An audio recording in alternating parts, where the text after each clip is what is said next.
यादव ने अधिकारियों के साथ बैठक की है।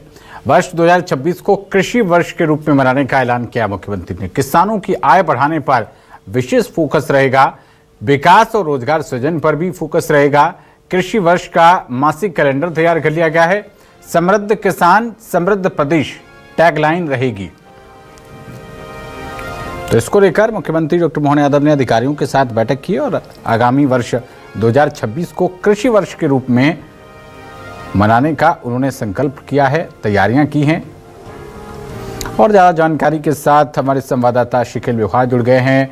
शिखिल, कृषि प्रधान देश के रूप में भारत की पहचान होती रही है। मुख्यमंत्री ने मध्य प्रदेश में वर्ष 2026 को कृषि वर्ष के रूप में मनाने की बात कही है। क्या अपडेट्स, क्या इसके पीछे की मंशा, क्या चुनौतियां, क्या संभावनाएं?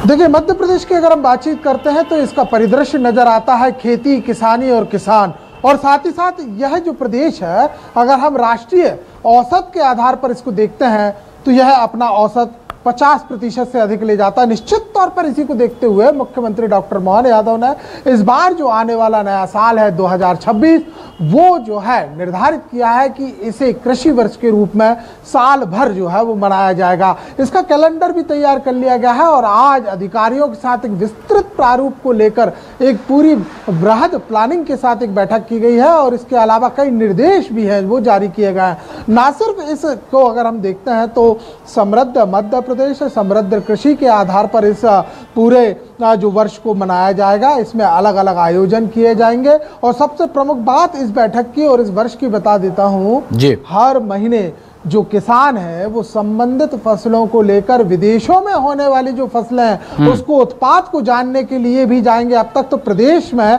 अलग अलग प्रदेशों में एक डाली किट्स जाता था किसानों का, लेकिन अब विदेशों में जाएंगे ताकि जो है वहां की फसलों के आधार पर हम अपने मध्य प्रदेश की जमीन से जो सोना उगलते हैं उन्हें कैसे और खरा कर पाए, कैसे और समृद्ध कर पाए। इसके अलावा देखा जाए तो इस बार के वर्ष में 3 चीजों पर फोकस होने वाला है। पहला फोकस जो है वो होगा प्राकृतिक खेती पर, दूसरा होगा जो कुटकी हम बोलते हैं जिसे हम मिल्स के नाम से यहाँ पर जानते हो, तीसरा यहाँ पर जो है एक नवाचार यहाँ पर करने जा रहे हैं, यानी कि सिर्फ खाद्यान्न के अलावा हम देखते हैं तो आयुर्वेदिक खेती पर भी फोकस होने वाला है।